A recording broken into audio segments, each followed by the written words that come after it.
The great halls of the Galactic Council floated like a silver crown above the red giant star of Varel. From a distance, the structure looked peaceful, almost beautiful, a ring of crystal towers connected by glowing bridges. But inside, the air was thick with tension. Representatives from more than 60 alien species filled the chamber, their voices blending into a low, uneasy hum. Everyone was waiting for the final vote.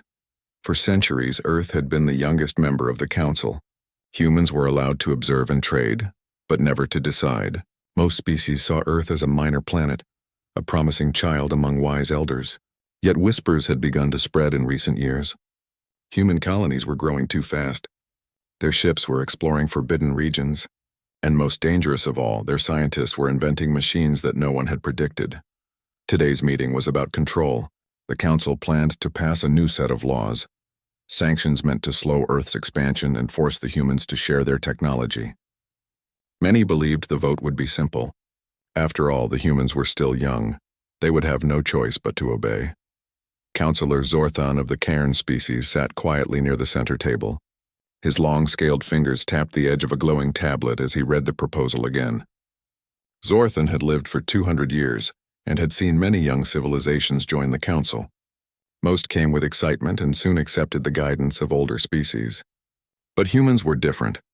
They asked questions, they challenged rules, and they had a spark that made them unpredictable. A deep bell rang through the chamber. The vote began. One by one, the delegates raised their hands or tentacles or wings, depending on their form.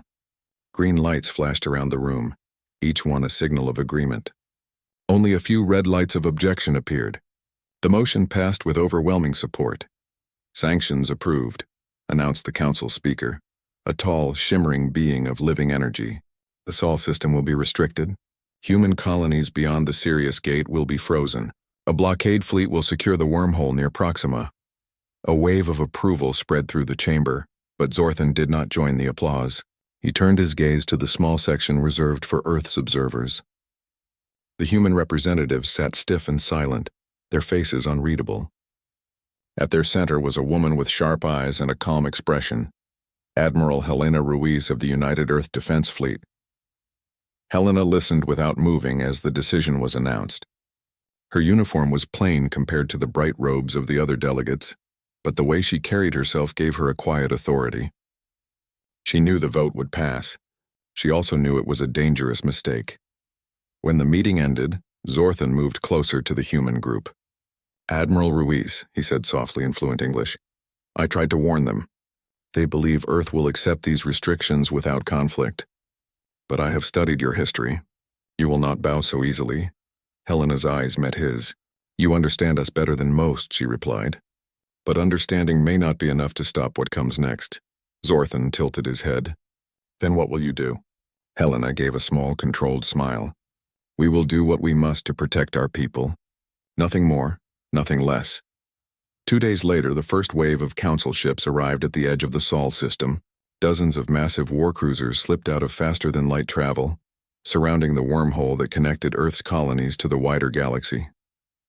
Their silver hulls glowed with energy shields as they locked into formation. From the command bridge of the flagship, Captain Relnor watched the planet Neptune rotate slowly beneath them.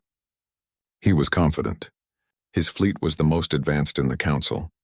Their weapons could reduce entire moons to dust.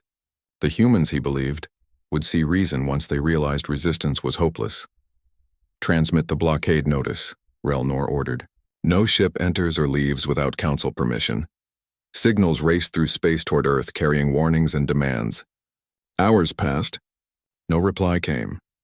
Far away, hidden deep within the asteroid belt between Mars and Jupiter, Admiral Helena Ruiz stood inside the command center of the United Earth Defense Fleet. Around her, officers worked in silence, their faces lit by the soft blue glow of tactical displays. They were young, many of them under 30, but their eyes showed calm determination. "Status report," Helena said.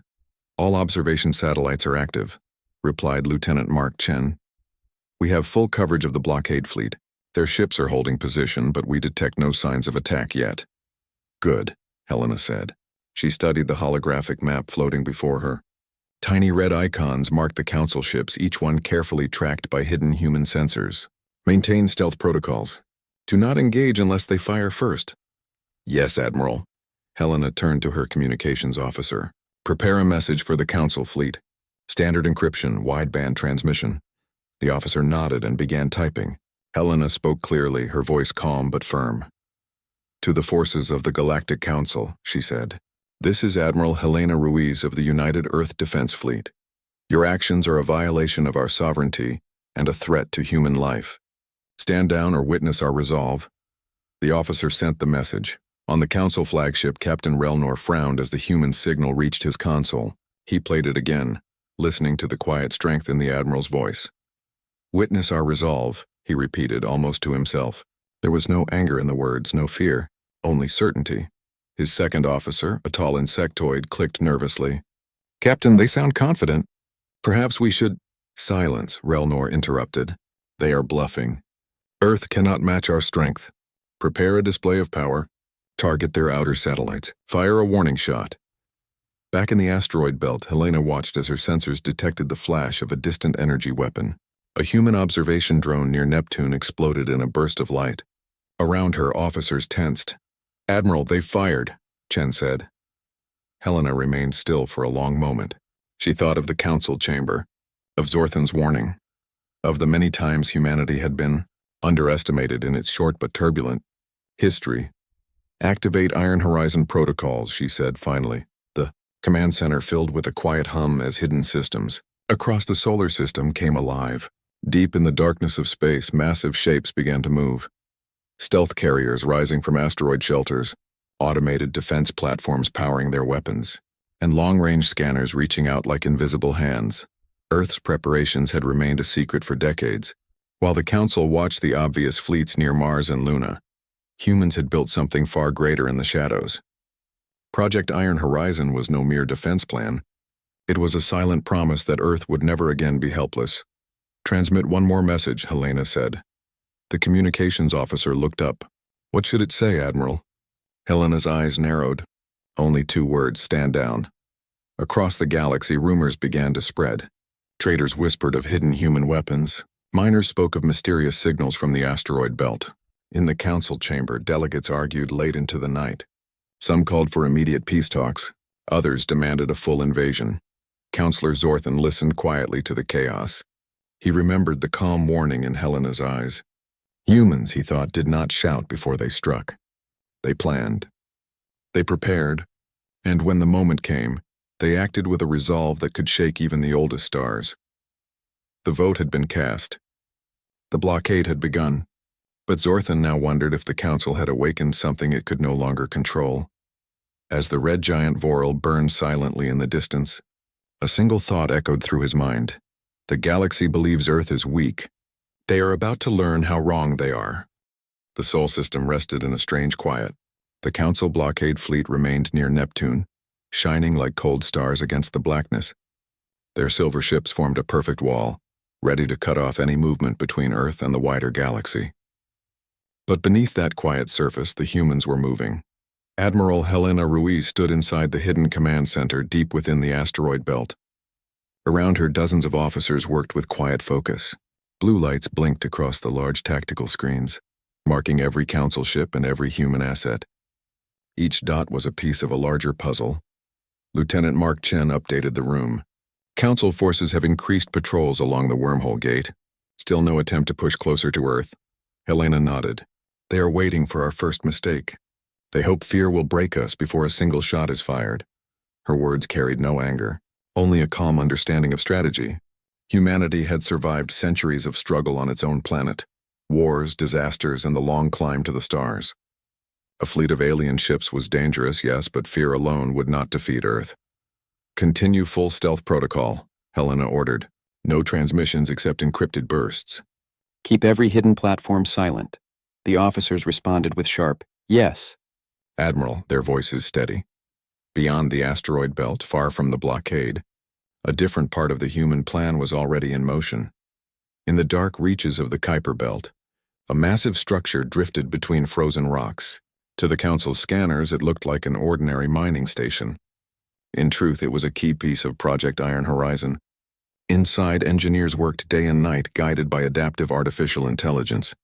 Gigantic carrier ships slept inside its hollow center, cloaked by advanced stealth fields. Captain Ayla Morgan, commander of one of these carriers, stood on the observation deck with her second-in-command, Raj Patel.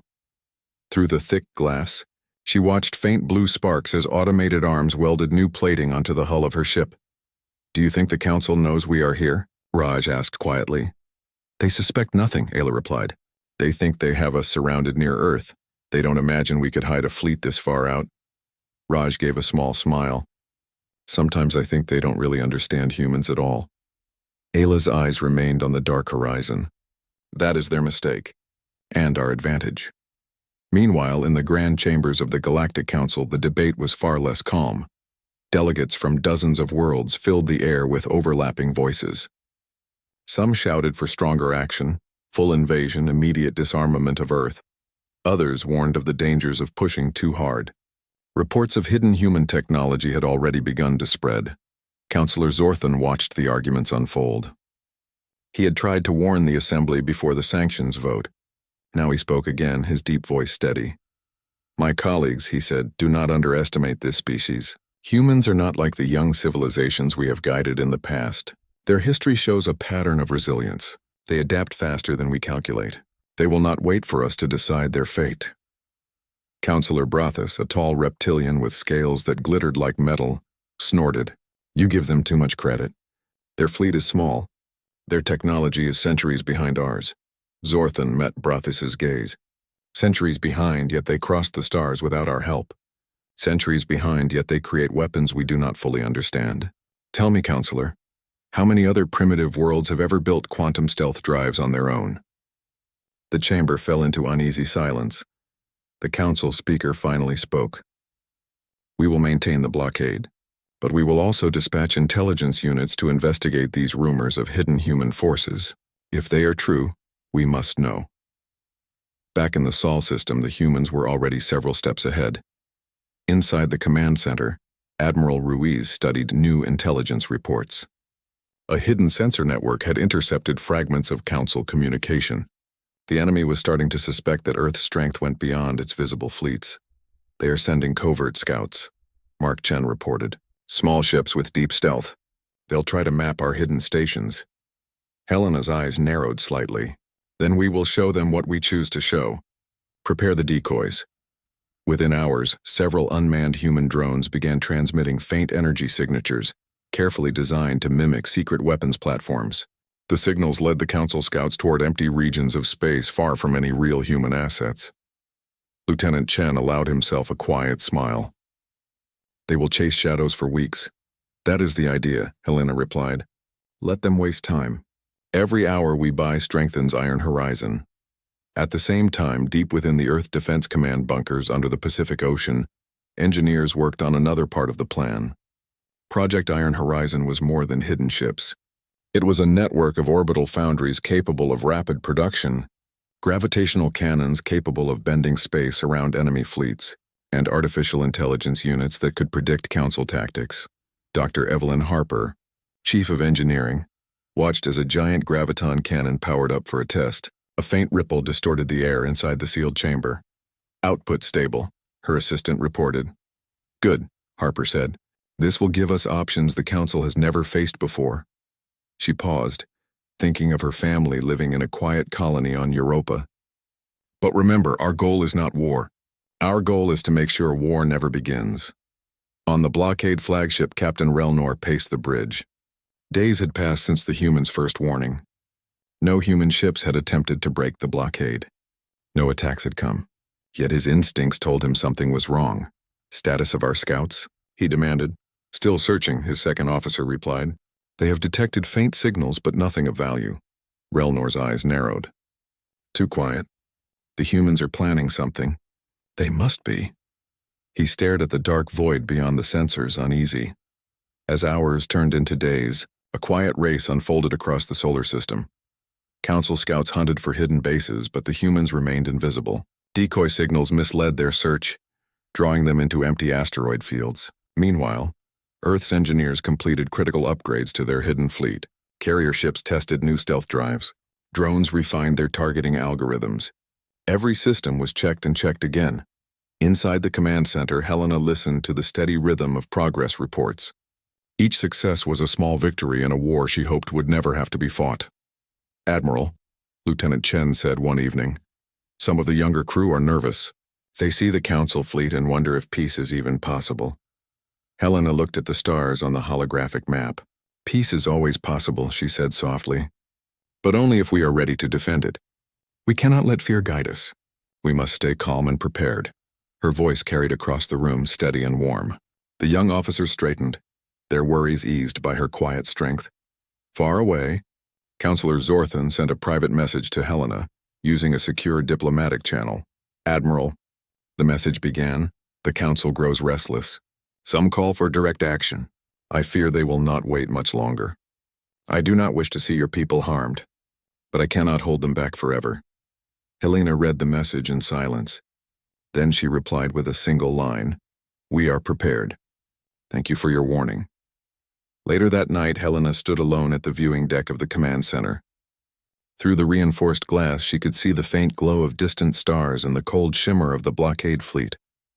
She thought of Earth, its blue oceans, green forests, and billions of lives going about their days under the shadow of this silent conflict. She thought of the colonies scattered across the void, trusting her to protect them. Her hand tightened into a fist. "They believe we are weak," she whispered to the stars. "Let them keep believing until the horizon awakens." The stars over Neptune glittered like cold diamonds as the Galactic Council's blockade fleet continued its silent watch. Their warships floated in perfect formation, silver hulls reflecting faint blue light from the distant sun. Days had passed without a single human move. To the Council commanders, the quiet was both a comfort and a growing concern. Captain Relnor stood at the command bridge of the flagship Vorain. His eyes remained fixed on the glowing sensor screen. The humans had not attempted a single breakthrough. No colony ships had left their stations, yet something about the emptiness felt wrong. "They wait too patiently," Relnor muttered. "They must be planning something." His second officer, an insectoid named Karash, shifted uneasily. "Perhaps their fear keeps them still." Relnor shook his head. "Fear does not last this long. They are hiding their strength." Before Karash could reply, an alarm flashed across the console. "Captain," a sensor officer shouted. "Unidentified objects approaching from the far side of Neptune." Relnor turned sharply. "Show me." The display shifted to reveal a cluster of small signals moving at incredible speed. At first glance, they looked like asteroids, but their trajectory was too precise. "Drones," Relnor realized. "Automated craft. Prepare to intercept." Far away in the asteroid belt, Admiral Helena Ruiz watched the same scene unfold on her tactical screen. A soft blue glow lit her calm face as she observed the Council fleet shift into defensive positions. "First wave of decoys has reached the target zone," Lieutenant Mark Chen reported. "They're reacting as predicted." Helena nodded. "Excellent. Maintain observation only. Do not engage. The drones were not weapons. They were a test. High-speed machines programmed to dart through the blockade, gather data, and retreat. Each one carried advanced stealth sensors designed to map every weakness in the Council formation. On the flagship Voran, Council weapons fired streams of bright energy across the dark void. The drones danced between the beams, slipping through gaps with impossible precision. Some were destroyed, but many escaped, vanishing into the shadow of Neptune. Captain Relnor clenched his jaw. "Impressive," he admitted. "They send machines to measure our strength." Karash tilted his head. "If these are only drones, Captain, what will follow?" Relnor's answer was a grim silence. Hours later, deep inside the hidden command center, the first results arrived. Holographic maps lit the room, displaying weak points in the Council blockade, gaps too small for large ships but wide enough for human stealth craft. Lieutenant Chen's eyes widened as he studied the data. "Admiral, with this information we could break the blockade within days." Helena rested her hands behind her back. "Not yet. Our goal is not to start a war. We need leverage, not destruction." She turned toward the communications officer. "Send a message to the Council fleet." "Same encryption as before." The officer nodded and began typing. Helena spoke clearly, her voice calm but carrying hidden steel. "To the forces of the Galactic Council, cease your blockade and return to neutral space. Earth seeks peace, but we will defend our people if attacked. You have seen our reach. Do not force us to act." The message pulsed across space like a quiet heartbeat. Inside the council chamber above the red giant Vorel, delegates listened to the transmission with growing unease. "They threaten us," said Councillor Brathis, his metallic scales catching the light. "They dare to challenge the will of the galaxy." Zorthan, seated nearby, raised a long, scaled hand. "They warn us, not threaten. There is a difference. We placed warships at their door. Would we expect them to remain silent?" The speaker's voice echoed through the chamber. "Regardless of intent, we cannot allow a young species to defy the Council. The blockade will remain. If necessary, we will increase pressure." Zorthan looked around at the restless delegates. "Increase pressure, and you may find it returned in kind." His words hung in the air like a quiet storm. The next day, the Council fleet tested its own strategy. A smaller strike group detached from the main formation and moved toward Luna, Earth's moon. Their mission was simple: disable the human shipyards as a warning. Captain Relnor oversaw the operation from the Vorin. "No lethal fire," he instructed. "We will show strength without bloodshed. Target their infrastructure." The strike group advanced, engines flaring with cold blue light. But as they neared the moon, unexpected signals erupted across their sensors. "Multiple contacts," a council pilot shouted. "Unknown objects emerging from lunar shadow." Hundreds of small human drones burst from hidden launch bays, each one moving faster than any known fighter craft. They swarmed around the council ships like a school of silver fish, releasing focused bursts of electromagnetic energy. Shields flickered. Engines stalled. The lead cruiser lost power within seconds, its massive frame drifting helplessly through space. Captain Relnor watched in disbelief as his strike group was disabled without a single human shot aimed to kill. "Recover them," he ordered through clenched teeth. "Do not fire unless attacked." The drones completed their disabling runs, then retreated silently back to the moon's surface. Not one remained for capture. Relnor stared at the sensor screen. "They could have destroyed those ships," he said quietly. "Why didn't they?" Karash answered in a low, clicking voice. "Because they wanted to send a message, Captain. And we have received it." News of the failed strike reached the council chamber within hours. The delegates erupted in confusion and fear. Some demanded immediate retaliation. Others called for urgent negotiations. Councillor Zorthan remained calm as he addressed the assembly. "My friends, you now see what I warned you. The humans have the ability to disable our fleets without taking life. This is not a race of reckless warriors. This is a species that plans, measures, and acts with precision. We must speak to them as equals or risk a conflict we may not win." His words carried weight, but the council was divided. Many could not accept the idea of treating Earth as an equal. The speaker postponed a decision, but the seeds of doubt were growing. Back in the hidden command center, Admiral Ruiz received the latest reports. "The council strike group has retreated," Lieutenant Chen said with quiet pride. "No casualties on either side. Our drones performed perfectly." Helena allowed a small smile. "Good. We showed strength without starting a war. That is the balance we need." But she knew the danger was far from over. The council might see the defeat as a challenge rather than a warning. She turned to her senior officers. "Begin Phase 2 of Iron Horizon. Prepare our hidden carriers for rapid deployment. If they escalate again, we must be ready to respond." "Yes, Admiral," the officers replied in unison. Meanwhile, Captain Relnor sat alone in his private quarters aboard the Varan. The failure of the strike weighed heavily on him. He replayed the battle over and over in his mind, analyzing every move. Humans had disabled a superior fleet in minutes without shedding blood. They had shown mercy but also terrifying control. Relnor spoke softly to himself. "They are not the children we believed them to be." His communicator beeped.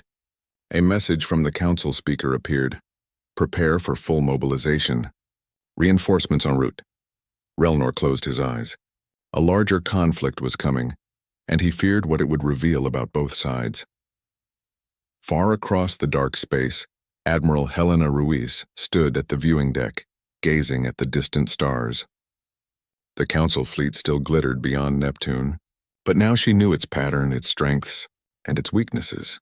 She thought of Earth's people, children playing under blue skies, farmers tending fields, scientists dreaming of new worlds. Every decision she made was for them. Her reflection in the glass stared back, calm and determined. "They wanted to test our resolve," she whispered. Now they know.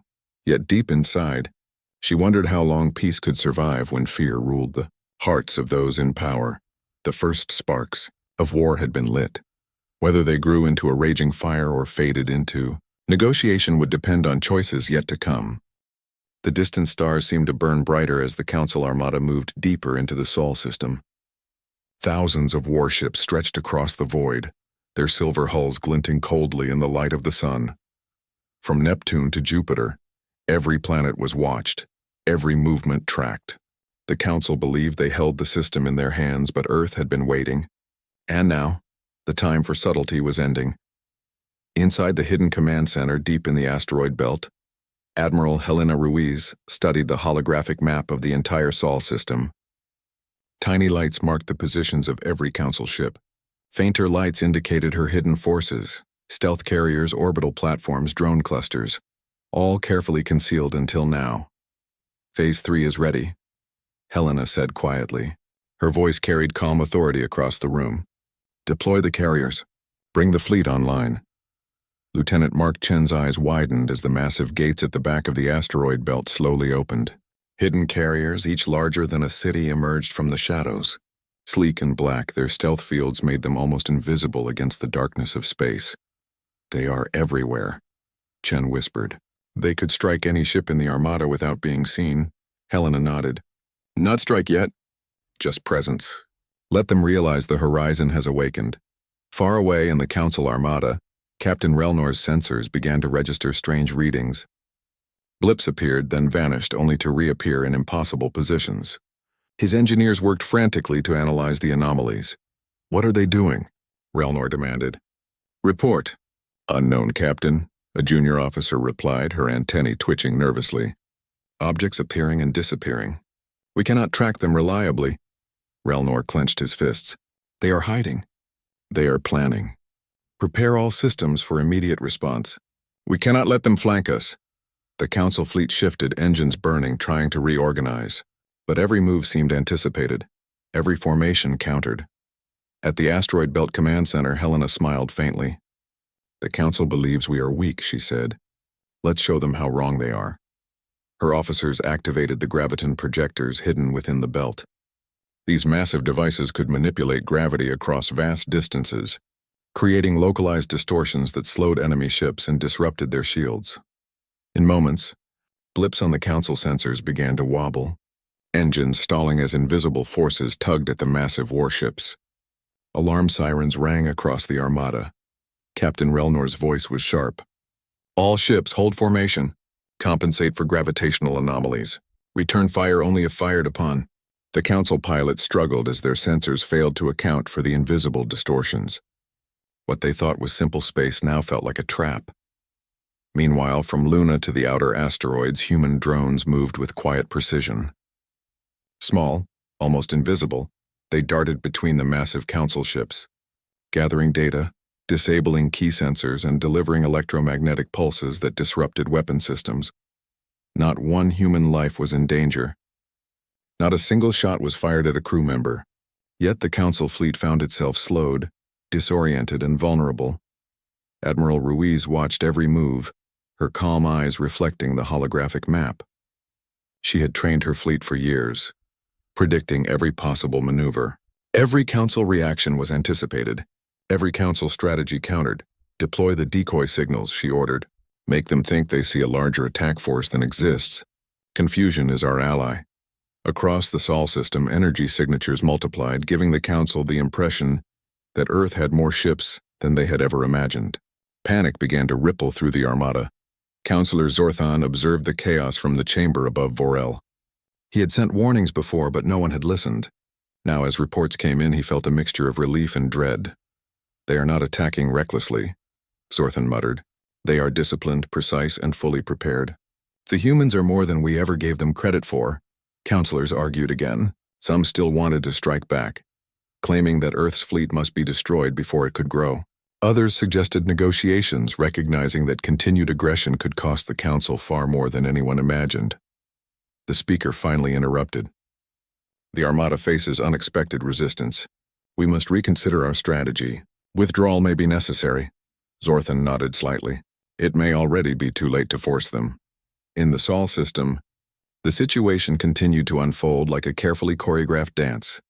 Human carriers launched swarms of drones toward strategic points near Jupiter and Saturn, targeting Council communications and sensor arrays. At the same time, graviton projectors created false readings, masking the approach of hidden stealth platforms. From deep within the asteroid belt, Helena monitored every Council reaction. "Maintain distance," she ordered. "We are not here to destroy them yet, only to prove that any attack on Earth comes with a cost too high to pay." The Council armada struggled. Ships that once moved with precision now wavered under invisible forces. Shields flickered as drone swarms cut into communication networks. Engineers worked overtime to compensate, but every attempt to regain control failed. Captain Relnor's hands shook as he adjusted controls. What kind of fleet can do this without being seen? He glanced at his officers, all of them pale and tense. For the first time in his long career, he felt fear. The human strategy was not only physical but psychological. Every Council ship that experienced disruption or near loss of control was shown a glimpse of human power. Images transmitted back across space by stealth drones. Massive carriers, hidden bases, and disciplined crews operating in perfect coordination flashed briefly on the enemy sensors. The message was clear.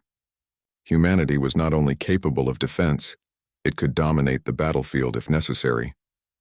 Hours passed. The Council fleet, unable to find and neutralize the hidden human forces, began to retreat slightly, trying to regroup beyond Jupiter. Helena watched quietly, satisfied but cautious. She knew the Council would not give up entirely. She turned to her officers. "Phase 3 is complete. They have seen our strength. They know we can defend every inch of the Sol system." Lieutenant Chen allowed himself a small smile. "And all without a single human life lost." Helena's expression remained serious. "Remember, the moment we cross from defense to attack is the moment war begins. We will not take that step lightly.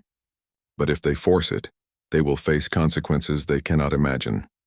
Far above Vorel, Zorthan spoke to the Council in a secure channel. "It is time to consider peace. The humans have demonstrated what we have refused to see, their capability and resolve. We risk too much by continuing aggression." Some councillors scoffed. "We cannot bow to children." "They are not children," Zorthan replied. "They are one of the few species in this galaxy capable of outsmarting us all. And they will not forgive underestimation." Even the speaker remained silent.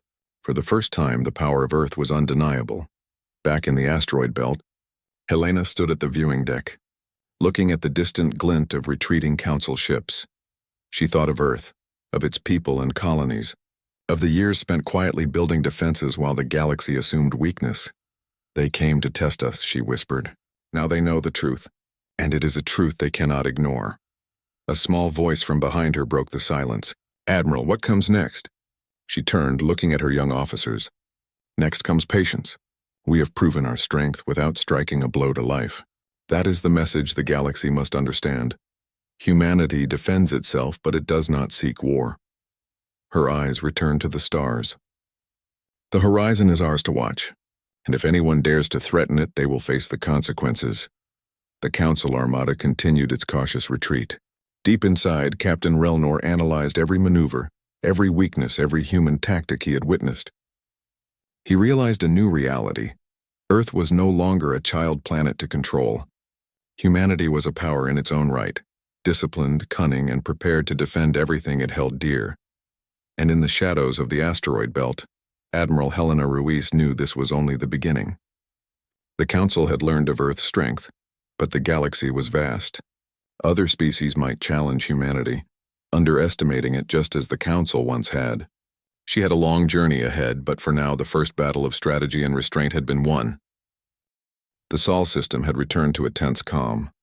The Council armada, once confident and unyielding, now drifted in a careful formation beyond Jupiter, every ship alert for a sudden move from Earth. The blockade had failed. Their attempt to pressure humanity had revealed the full depth of human strength, and the fear among the delegates of the Galactic Council grew. Deep in the asteroid belt, Admiral Helena Ruiz stood on the observation deck of the Central Command Center. Around her, officers and engineers monitored the remaining Council movements. She knew the fleet was intact, But she also knew the galaxy would not forget this display. Humans had made their point. They would defend themselves with precision, patience, and power. But war was not yet their goal. Lieutenant Mark Chen approached quietly. "Admiral, the Council is requesting immediate communication. They want to negotiate." Helena's eyes remained on the distant armada. "Send them a secure channel. Let them speak. But make no mistake, Earth will not bow and Earth will not retreat." Hours later, a shimmering hologram appeared within the command center. It was the Council speaker, a being of living energy, their form radiating authority and urgency. Around them floated smaller projections of delegates, their faces a mix of concern, frustration, and disbelief. "Admiral Ruiz," the speaker began, "the Council acknowledges the capabilities of Earth. We underestimated your species. This conflict cannot continue without serious consequences for all parties. We seek a resolution." Helena studied the hologram silently. Her calmness unsettled the Council, who expected fear or pleading. Instead, they found measured confidence. "You have seen our resolve," Helena said evenly. "The Sol system is under our protection. We have no desire to wage war, but any attempt to control Earth or its colonies will be met with force. That is our position." The speaker hesitated. "We understand, but there must be compromise. Our species have lived under the guidance of the Council for centuries. We cannot simply acknowledge a new power without rules." Helena's gaze hardened, but her tone remained controlled. "Earth does not seek to dominate. We seek equality. If the Council recognizes our sovereignty, respects our colonies, and treats humanity as a full member, peace will endure. Otherwise, conflict is unavoidable." Far above Varel, Councillor Zorthan observed the exchange with relief. He had long warned his peers about underestimating humans. Now the truth was undeniable. The species that had once been dismissed as childlike had revealed their capacity for strategy, technology, and unyielding resolve. He leaned toward Councillor Brathis. "Do you see it now? They are not reckless. They are disciplined, intelligent, and decisive. We cannot threaten them without grave risk." Brathis's metallic scales shimmered. Perhaps I misjudged them." Zorthan nodded. "It is time for wisdom, not pride. The galaxy has changed. On Earth, the message was clear. Humanity had demonstrated its strength, and the Council understood that further aggression could lead to catastrophic losses." Admiral Ruiz coordinated the next step carefully. She had not only defended her home system, she had also forced the Council to the negotiation table. Lieutenant Chen whispered, almost in awe, "Admiral, we did it. They are talking to us as equals." Helena allowed herself a faint smile. "Yes, but words are fragile. Actions are stronger. We must continue to prepare while we negotiate. Peace only lasts when it is backed by strength." Negotiations began slowly. The Council convened a special session, with Earth represented by Helena and her senior officers. Virtual chambers shimmered with delegates from every corner of the galaxy. Tension filled the air. Some species whispered threats, others urged caution. Helena spoke first. Her tone was calm, commanding attention. "Galactic Council, humanity does not seek conquest. We ask only for recognition, sovereignty, and respect. Our colonies, our technology, and our people are not to be treated as tools or pawns. This is our offer. Peace if Earth is treated as an equal." For hours, delegates debated. Some objected, claiming humans were untested and volatile. Others admitted that no species in history had displayed the combination of strategy, technology, and discipline that Earth had demonstrated. Zorthan's voice cut through the chatter. "Observe history. These humans act with purpose and precision. They have defended their system without killing. They are worthy of negotiation, not destruction." The Council fell silent. Even the speaker considered the wisdom of Zorthan's counsel. Days of negotiation passed. Slowly, consensus emerged. Humanity's demands were clear, firm, and supported by undeniable proof of capability. The Council could not risk conflict, and yet their pride demanded acknowledgement of humanity's power. Finally, the agreement was drafted. It included recognition of Earth as a full member of the Galactic Council, complete sovereignty over Sol system colonies, protection of Earth's technology from seizure or embargo, Council cooperation in trade and exploration, treating humanity as equals. When the treaty was presented, Helena read it carefully. Every clause was fair, precise, and backed by the knowledge that humanity could defend itself. She signed the agreement, her calm authority leaving no doubt that any violation would meet immediate consequences. The galaxy took notice. Humanity's rise from a child planet to an equal power sent ripples across the stars. Other species realized that humans were disciplined, strategic, and capable of unprecedented cooperation. Fear, respect, and curiosity all mingled in the council halls and in far-flung colonies. Zorthan observed quietly as the final treaty was ratified. "History will remember this moment," he said softly. "Earth has earned its place not through conquest, but through strategy, discipline, and courage." Back in the Sol system, Admiral Ruiz returned to her observation deck. She looked at the council fleet now slowly departing the outer planets, their warships no longer threatening but respectful. She thought of Earth's people scattered across the colonies, unaware of the immense power she had carefully commanded on their behalf. Lieutenant Chen approached. "Admiral." What now? Helena's eyes scanned the stars. "Now we continue to grow. We explore, we prepare, and we ensure that humanity's voice is never underestimated again. Peace is strong, but it requires vigilance. The galaxy has learned a lesson. Humanity will defend itself, and it will rise when challenged." Weeks later, Earth's cities glimmered under the light of the sun. Satellites orbited silently, monitoring for threats. Colonies on Mars, Europa, and Titan sent updates to the Central Command. Trade routes opened, scientists shared knowledge, and humanity's reputation spread across the galaxy. From Varel to distant systems, other species began to approach humans with a mix of caution and curiosity. They had expected a young planet to bend under pressure. Instead, they found a civilization capable of unparalleled defense and unwavering resolve. Helena stood on a balcony in her home city, looking at the Earth below. Children played in parks, ships lifted into the sky, and life continued peacefully. She allowed herself a rare smile, knowing that she had guided her people through a storm of fear and expectation to a place of recognition. "This is only the beginning," she whispered. "Humanity will rise, and the galaxy will remember why." Counselor Zorthan sent a final private message to Helena. "Admiral, your people have shown the galaxy that strength and wisdom can exist together. History will record this day as the moment Earth claimed its rightful place among the stars. May peace guide your path." Helena read the message and nodded silently. "Thank you, Zorthan. Humanity will honor it." The Galactic Council had been tested and it had trembled. Earth had not only survived, it had risen to equality. Across the galaxy, a single truth became clear. To underestimate humanity was a mistake no species would ever make again. And in the quiet darkness of space, hidden fleets and vigilant commanders waited, not for war but for the future, knowing humanity's resolve was unwavering. The stars themselves seemed to shine a little brighter, as if acknowledging that a new era had begun, an era in which Earth would no longer be a child in the Council's shadow, but a power the galaxy could respect, fear, and admire.